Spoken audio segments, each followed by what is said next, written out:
ಮುಗಿಯದ ಸಿಎಂ ಬದಲಾವಣೆ ಚರ್ಚೆ, ಸಿಡಬ್ಲ್ಯೂಸಿ ಸಭೆಗೆ ಡಿಕೆಗಿಲ್ಲ ಆಹ್ವಾನ. ಸಭೆಯಲ್ಲಿ ಭಾಗಿಯಾದ ಸಿದ್ದರಾಮಯ್ಯ, ನನ್ನಿಂದ ಪಕ್ಷ ಅನ್ನೋದನ್ನು ಬಿಡಬೇಕು ಎಂದ ಮಲ್ಲಿಕಾರ್ಜುನ್ ಖರ್ಗೆ ಭೇಟಿಯಾದ ಡಿಕೆ ಶಿವಕುಮಾರ್, ಪಕ್ಷಕ್ಕಾಗಿ ದುಡಿದಿದ್ದನ್ನು ನೆನಪು ಮಾಡಿದ ಡಿಕೆ ಶಿವಕುಮಾರ್. ಇದು ರಾಜ್ಯದ ಈ ವಾರದ ಪ್ರಮುಖ ಸುದ್ದಿ. ಆದರೆ ರಾಷ್ಟ್ರಮಟ್ಟದಲ್ಲಿ ಇಡೀ ಜಗತ್ತು ಕ್ರಿಸ್ಮಸ್ ಅನ್ನು ಆಚರಿಸಿದೆ. ಭಾರತದಲ್ಲೂ ಕೂಡ ಕ್ರಿಸ್ಮಸ್ ಆಚರಣೆ ಸಂಭ್ರಮ ಜೋರಾಗೇ ಇದೆ. ಪ್ರಧಾನಿ ನರೇಂದ್ರ ಮೋದಿ ಅವರು ಕೂಡ ಕ್ಯಾಥೆಡ್ರಲ್ ಚರ್ಚ್ಗೆ ಭೇಟಿ ನೀಡಿ ಹಬ್ಬದ ಶುಭ ಕೋರಿದ್ದಾರೆ. ಆದರೆ ಇದೇ ಹೊತ್ತಲ್ಲಿ ಸಂಘ ಪರಿವಾರದ ಕೋಮುವಾದಿಗಳು ದೇಶದ ವಿವಿಧ ಕಡೆಯಲ್ಲಿ ಕ್ರೈಸ್ತರ ಮೇಲೆ ಹಲ್ಲೆ ನಡೆಸಿರುವ ಘಟನೆ ವರದಿಯಾಗಿದೆ. ರಾಜ್ಯ ಮತ್ತು ರಾಷ್ಟ್ರದ ಈ ಸುದ್ದಿಗಳನ್ನು ವಿವರವಾಗಿ ನೋಡೋಣ. ನಮಸ್ಕಾರ, ಇದು ಈ ವಾರ ಕಾರ್ಯಕ್ರಮ.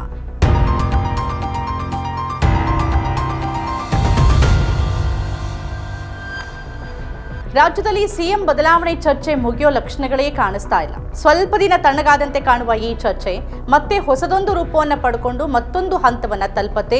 ಈಗಲೂ ಕೂಡ ಹಾಗೆ ಆಗಿದೆ. ಬೆಳಗಾವಿ ಅಧಿವೇಶನ ಮುಗಿದ ನಂತರ ದೆಹಲಿಗೆ ಇಬ್ಬರೂ ನಾಯಕರನ್ನ ಕರೆದು ಹೈಕಮಾಂಡ್ ಈ ಗೊಂದಲಕ್ಕೆ ತೆರೆ ಎಳೆಯತ್ತೆ ಅಂತಾನೆ ಎಲ್ಲರೂ ನಂಬಿದ್ರು. ಆದರೆ ಆ ನಂತರ ಆಗಿದ್ದು ಬೇರೆಯೇ ಬದಲಾವಣೆ. ಹೈಕಮಾಂಡ್ ಕಡೆ ಎಲ್ಲರೂ ಬೆರಳು ತೋರಿಸ್ತಿದ್ದ ಹೊತ್ತಿಗೆನೆ ಮಲ್ಲಿಕಾರ್ಜುನ್ ಖರ್ಗೆ ಅವರು ಹೈಕಮಾಂಡ್ ಗೊಂದಲವನ್ನು ಸೃಷ್ಟಿ ಮಾಡಿಲ್ಲ, ಗೊಂದಲ ಸೃಷ್ಟಿ ಮಾಡಿರುವುದು ಸ್ಥಳೀಯ ಮಟ್ಟದಲ್ಲಿ. ಲೋಕಲ್ ಸಮಸ್ಯೆಗಳನ್ನ ಅವರೇ ಬಗೆಹರಿಸಿಕೊಳ್ಬೇಕು, ಅವರೇ ಅದಕ್ಕೆ ಪರಿಹಾರವನ್ನು ಕಂಡುಕೊಳ್ಬೇಕು ಅಂತ ಹೇಳುವ ಮೂಲಕ ಹೈಕಮಾಂಡ್ ಇದರಲ್ಲಿ ಮಧ್ಯಪ್ರವೇಶವನ್ನ ಮಾಡುವುದಿಲ್ಲ ಅನ್ನೋ ಸಂದೇಶವನ್ನ ನೀಡಿದ್ರು. ಮತ್ತು ನೀವು ಸೃಷ್ಟಿ ಮಾಡಿರುವಂತ ಗೊಂದಲಕ್ಕೆ ನೀವೇ ಜವಾಬ್ದಾರಿ ಅಂತ ಎಲ್ಲಾ ಭಾರವನ್ನ ಲೋಕಲ್ ಲೀಡರ್ಸ್ ಮೇಲೇನೆ ಹಾಕಿದ್ರು. ಖರ್ಗೆ ಅವರ ಈ ಹೇಳಿಕೆ ಹೈಕಮಾಂಡ್ ಕಡೆಗೆ ಕತ್ತೆತ್ತಿ ನೋಡ್ತಾ ಈ ವರ್ಷಾಂತ್ಯಕ್ಕಾದ್ರೂ ಗೊಂದಲವನ್ನ ಬಗೆಹರಿಸತ್ತೆ ಅಂತ ಕಾಯ್ತಾ ಇದ್ದ ನಾಯಕರಿಗೆ ಬೇಸರ ತರಿಸಿದೆ. ಸತೀಶ್ ಜಾರಕಿಹೊಳಿ ಸಹಿತ ಇನ್ನೂ ಕೆಲವು ನಾಯಕರು ಗೊಂದಲ ಇದೆ ನಿಜ, ಆದರೆ ಅದನ್ನ ಹೈಕಮಾಂಡೇ ಬಗೆಹರಿಸಬೇಕು ಅಂತ ಹೇಳಿದ್ದಾರೆ. ಈ ನಡುವೆ ದೆಹಲಿಯಲ್ಲಿ ನಡೆದ ಸಿಡಬ್ಲ್ಯೂಸಿ ಸಭೆಗೆ ಮುಖ್ಯಮಂತ್ರಿ ಸಿದ್ದರಾಮಯ್ಯ ಅವರಿಗೆ ಮಾತ್ರ ಆಹ್ವಾನವನ್ನ ನೀಡಲಾಗಿತ್ತು. ಕಾಂಗ್ರೆಸ್ ಆಡಳಿತವಿರುವ ರಾಜ್ಯದ ಮುಖ್ಯಮಂತ್ರಿಗಳಿಗೆ ಆಹ್ವಾನವನ್ನ ಕೊಡಲಾಗಿತ್ತು. ಆದರೆ ಉಪಮುಖ್ಯಮಂತ್ರಿ ಡಿಕೆ ಶಿವಕುಮಾರ್ಗೆ ಈ ಸಭೆಗೆ ಆಹ್ವಾನ ಇರಲಿಲ್ಲ. ಇದರ ಬಗ್ಗೆ ಮಾತಾಡಿದ ಡಿಕೆ ಪರೋಕ್ಷವಾಗಿ ನನ್ನನ್ನ ಕರೆದಿಲ್ಲ, ಕರೆದಿರೋರು ಹೋಗ್ತಾರೆ ಅಂತ ಹೇಳುವ ಮೂಲಕ ತಮ್ಮ ಅಸಮಾಧಾನವನ್ನ ಹೊರಹಾಕಿದ್ದಾರೆ. ಬಹಳ ಆತ್ಮವಿಶ್ವಾಸದಿಂದ ಇಲ್ಲಿ ತನಕ ಇದ್ದ ಡಿಕೆ ಶಿವಕುಮಾರ್ ಅವರ ಇತ್ತೀಚಿನ ನಡೆ ಮತ್ತು ನುಡಿಯಲ್ಲಿ ಆ ಆತ್ಮವಿಶ್ವಾಸ ಕಾಣಿಸ್ತಾ ಇಲ್ಲ. ಪದೇ ಪದೇ ತಮ್ಮಿಂದಲೇ ಪಕ್ಷ ಅನ್ನುವ ರೀತಿ ಮಾತಾಡ್ತಿದ್ದ ಡಿಕೆಗೆ ಮೊನ್ನೆ ಮಲ್ಲಿಕಾರ್ಜುನ್ ಖರ್ಗೆ ಅವರು ನನ್ನಿಂದಲೇ ಪಕ್ಷ ಅನ್ನೋದನ್ನ ಬಿಡಬೇಕು ಅಂತ ಪರೋಕ್ಷವಾಗಿ ತಿವಿದಿದ್ರು. ಆದರೆ ಇದಕ್ಕೂ ಡಿಕೆ ಶಿವಕುಮಾರ್ ಅವರು ಮತ್ತೆ ಅದೇ ಧಾಟಿಯಲ್ಲಿ ಉತ್ತರಿಸಿದ್ದಾರೆ. ತಾವು ಪಕ್ಷಕ್ಕಾಗಿ ಬ್ಯಾನರ್ ಕಟ್ಟಿದ್ದನ್ನ, ಕಸ ಗುಡಿಸಿದ್ದನ್ನ ನೆನಪು ಮಾಡಿದ್ದಾರೆ.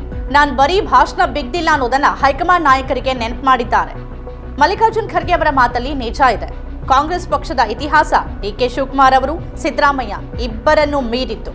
ಇವರಿಬ್ಬರು ರಾಜಕಾರಣಕ್ಕೆ ಬರುವ ಮೊದಲೇ ದೇಶದ ಅಧಿಪತಿಯಾಗಿ ಮೆರೆದ ರಾಜಕೀಯ ಪಕ್ಷ ಕಾಂಗ್ರೆಸ್. ಕರ್ನಾಟಕದಲ್ಲಿ ಅರಸುರವರು, ಪಟೇಲ್ರು, ಹೆಗಡೆಯವರು, ಬೊಮ್ಮಾಯಿಯವರು ಇವರಂತಹ ವ್ಯಕ್ತಿತ್ವದ ನಾಯಕರು ಅದೇ ಪಕ್ಷದಿಂದ ಸಿಎಂಗಳಾಗಿ ಹೋಗಿದ್ದಾರೆ. ಆದರೆ ಈಗ ಡಿಕೆ ಶಿವಕುಮಾರ್ ಅವರಿಂದಲೇ ರಾಜ್ಯದಲ್ಲಿ ಕಾಂಗ್ರೆಸ್ ಹುಟ್ಟಿ ಬೆಳೆದಿದೆಯೇನೋ ಅನ್ನೋ ರೀತಿಯಲ್ಲಿ ಅವರ ಮಾತುಗಳಿವೆ. ಇನ್ನು ಸಿದ್ದರಾಮಯ್ಯ ಅವರ ದೃಷ್ಟಿಯಿಂದ ಅವರಿಂದಲೇ ಕಾಂಗ್ರೆಸ್ಗೆ ಅಹಿಂದ ಮತ ಬಂದಿದೆಯೇನೋ ಅನ್ನೋ ರೀತಿ ಅವರ ನಡೆ ಮತ್ತು ನುಡಿ ಇದೆ. ಹಾಗೆ ನೋಡಿದ್ರೆ ಇಬ್ರು ಕೂಡ ಭ್ರಮೆಯಲ್ಲಿದ್ದಾರೆ. ಡಿಕೆ ಶಿವಕುಮಾರ್ ಇಲ್ಲದೆ ಕಾಂಗ್ರೆಸ್ ಪಕ್ಷ ಬಹಳ ಸುದೀರ್ಘ ಇತಿಹಾಸವನ್ನ ಹೊಂದಿದೆ.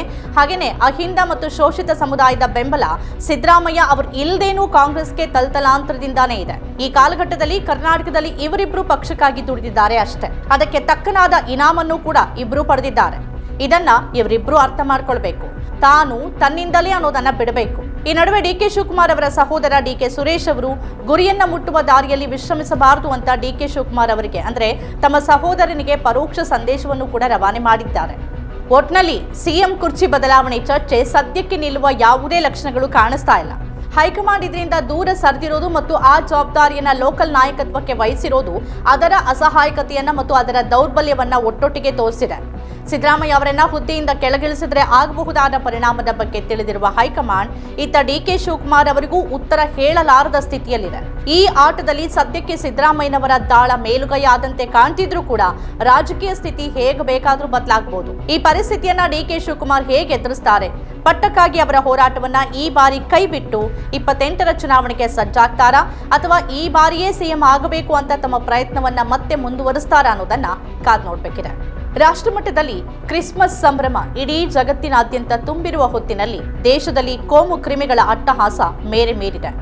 ಇಲ್ಲಿಯವರೆಗೆ ಅಲ್ಪಸಂಖ್ಯಾತ ಮುಸ್ಲಿಂ ಸಮುದಾಯವನ್ನ ಗುರಿಯಾಗಿಸಿಕೊಂಡು ನಡೆಸುತ್ತಿದ್ದ ದಾಳಿ ಈ ಬಾರಿ ನೇರವಾಗಿ ಅಲ್ಪಸಂಖ್ಯಾತ ಕ್ರಿಶ್ಚಿಯನ್ ಸಮುದಾಯವನ್ನ ಗುರಿಯಾಗಿಸಿದೆ.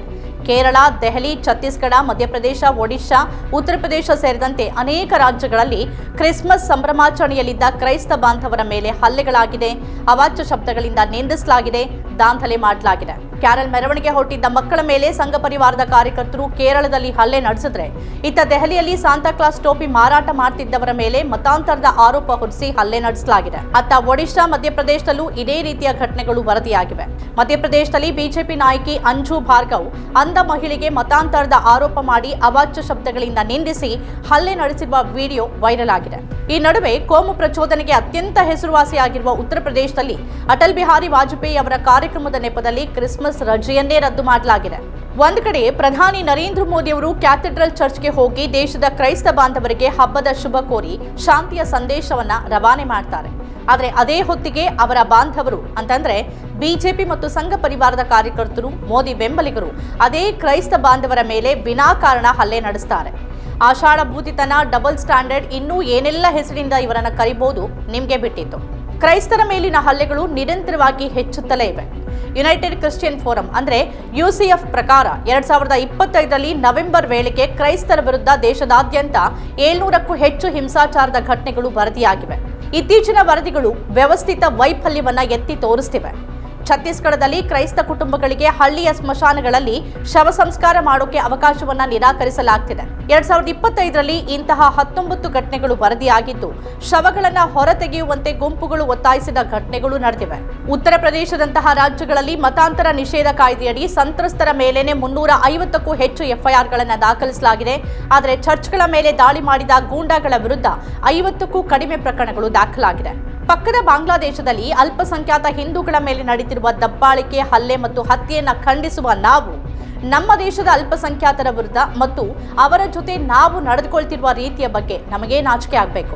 ಅಲ್ಲಿನ ಘಟನೆಗಳನ್ನ ಯಾವ ಮುಖ ಇಟ್ಕೊಂಡು ಖಂಡಿಸಬೇಕು. ಇಲ್ಲಿ ನಮ್ಮದೇ ದೇಶದಲ್ಲಿ ಅಲ್ಪಸಂಖ್ಯಾತರಿಗೆ ಈ ರೀತಿಯ ಹಿಂಸೆಯನ್ನ ನೀಡೋ ಹೊತ್ತಲ್ಲಿ ಅವರ ಹಬ್ಬವನ್ನ ಆಚರಣೆ ಮಾಡದ ರೀತಿಯಲ್ಲಿ ಅವರನ್ನ ನಿಂದಿಸುವ, ಅವರ ಮೇಲೆ ದೌರ್ಜನ್ಯ ಎಸಗುವಾಗ ಪಕ್ಕದ ದೇಶದಲ್ಲಿ ನಡೆದಿರುವ ಘಟನೆಗಳನ್ನ ಖಂಡಿಸೋಕೆ ನೈತಿಕತೆ ಬೇಡವಾ? ಅದು ಬಾಂಗ್ಲಾದೇಶವೇ ಇರಲಿ, ಪಾಕಿಸ್ತಾನವೇ ಇರಲಿ ಅಥವಾ ಭಾರತವೇ ಇರಲಿ, ಅಲ್ಲಿನ ಅಲ್ಪಸಂಖ್ಯಾತರ ಸುರಕ್ಷತೆ ಮತ್ತು ಭದ್ರತೆ ಸರ್ಕಾರದ ಜವಾಬ್ದಾರಿ.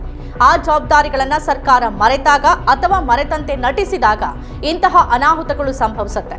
ಬಾಂಗ್ಲಾದೇಶದಲ್ಲಿ ಅಲ್ಲಿನ ಸರ್ಕಾರವೇ ಅಲ್ಪಸಂಖ್ಯಾತರ ಮೇಲಿನ ಹಲ್ಲೆಗೆ, ದೌರ್ಜನ್ಯಕ್ಕೆ, ಹತ್ಯೆಗೆ ಪರೋಕ್ಷವಾಗಿ ಸಹಕರಿಸ್ತಾ ಇದೆ. ಅದೇ ರೀತಿ ಭಾರತದಲ್ಲೂ ಕೂಡ ಇಲ್ಲಿನ ಅಲ್ಪಸಂಖ್ಯಾತ ಮುಸ್ಲಿಂ ಮತ್ತು ಕ್ರೈಸ್ತ ಸಮುದಾಯದ ಮೇಲಿನ ಹಲ್ಲೆ, ದೌರ್ಜನ್ಯ, ಹತ್ಯೆಗೆ ಪರೋಕ್ಷವಾಗಿ ಇಲ್ಲಿನ ಸರ್ಕಾರ ಸಹಮತವನ್ನು ವ್ಯಕ್ತಪಡಿಸಿದೆ. ಇದೇ ಕಾರಣಕ್ಕೆ ಹಿಂಸೆಗಳು ಹೆಚ್ಚಾಗ್ತಿದೆ. ಹಾಗೆ ನೋಡಿದ್ರೆ ನಮ್ಮ ದೇಶದಲ್ಲಿ ಅಲ್ಪಸಂಖ್ಯಾತರಾಗಿರೋ ಮುಸ್ಲಿಂ ಮತ್ತು ಕ್ರಿಶ್ಚಿಯನ್ನರು ಪ್ರಪಂಚದಲ್ಲಿ ಬಹುಸಂಖ್ಯಾತರು. ಪ್ರಪಂಚದಲ್ಲಿ ಹಿಂದೂಗಳೇ ಅಲ್ಪಸಂಖ್ಯಾತರು. ಜಗವೇ ಒಂದು ಬೆರಳ ತುದಿಯಲ್ಲಿರುವ ಈ ಯುಗದಲ್ಲಿ ನಾವು ಕೂಪಮಂಡೂಕಗಳಂತೆ ವರ್ತಿಸಿದ್ರೆ ಹೇಗೆ? ಇಲ್ಲಿನ ಅಲ್ಪಸಂಖ್ಯಾತರ ಮೇಲಿನ ದಾಳಿಗಳು ಬೇರೆ ದೇಶಗಳಲ್ಲಿ ಅಲ್ಪಸಂಖ್ಯಾತರಾಗಿ ಬದುಕ್ತಿರುವ ನಮ್ಮವರ ಬದುಕಿನ ಮೇಲೆ ಪರಿಣಾಮವನ್ನ ಬೀರೋದಿಲ್ವಾ? ಇದು ನಮ್ಮ ಸರ್ಕಾರಕ್ಕೆ ಮತ್ತು ಹಿಂಸೆಗೆ ಕುಮ್ಮಕ್ಕು ನೀಡುವ ಮಂದಿಗೆ ತಿಳಿದಿಲ್ವಾ? ದೇಶದಲ್ಲಿ ಇಷ್ಟೆಲ್ಲ ನಡೆಯೋ ಹೊತ್ತಿಗೆ ಪ್ರಧಾನಿ ಮೋದಿ ಅವರು ಚರ್ಚಿಗೆ ಹೋಗುವ ಉದ್ದೇಶವಾದ್ರೂ ಏನು? ಆ ಕಡೆ ಮಗುವನ್ನು ಚಿವುಟಿ ಈ ಕಡೆ ತೊಟ್ಟಿಲನ್ನು ತೂಗೋ ಕಲೆ ನರೇಂದ್ರ ಮೋದಿ ಅವರಿಗೆ ಚೆನ್ನಾಗಿ ಸಿದ್ಧಿಸಿದೆ. ಇದೆಲ್ಲದರಿಂದ ಜಗತ್ತಿನ ಎದುರು ಭಾರತ ಇನ್ನೂ ಕುಬ್ಜವಾಗತ್ತೇ ವಿನಃ ಅದರ ಮಹತ್ವ ಹೆಚ್ಚೋದಿಲ್ಲ. ಗಾಂಧಿಯ ಭಾರತ ಅಹಿಂಸೆ ಆದರೆ ಮೋದಿಯ ಭಾರತ ಹಿಂಸೆ ಅನ್ನೋ ಮಟ್ಟಿಗೆ ಪರಿಸ್ಥಿತಿ ಬದಲಾಗಿದೆ. ಇದು ಒಳ್ಳೆ ಲಕ್ಷಣವಂತೂ ಅಲ್ಲ. ಇವಿಷ್ಟು ಈ ವಾರದ ರಾಜ್ಯ ಮತ್ತು ರಾಷ್ಟ್ರ ಮಟ್ಟದ ಪ್ರಮುಖ ಸುದ್ದಿಗಳು. ಈ ರೀತಿಯ ಬೇರೆ ಬೇರೆ ವಿಶೇಷ ಕಾರ್ಯಕ್ರಮಗಳನ್ನು ತಾವು ನೋಡಬೇಕು ಅಂತಂದ್ರೆ ನಮ್ಮ ಚಾನೆಲ್ ಅನ್ನು ಸಬ್ಸ್ಕ್ರೈಬ್ ಮಾಡಿ, ನಮ್ಮೆಲ್ಲ ಕಾರ್ಯಕ್ರಮಗಳನ್ನು ಲೈಕ್ ಮಾಡಿ ಮತ್ತು ಶೇರ್ ಮಾಡಿ. ನಮಸ್ಕಾರ.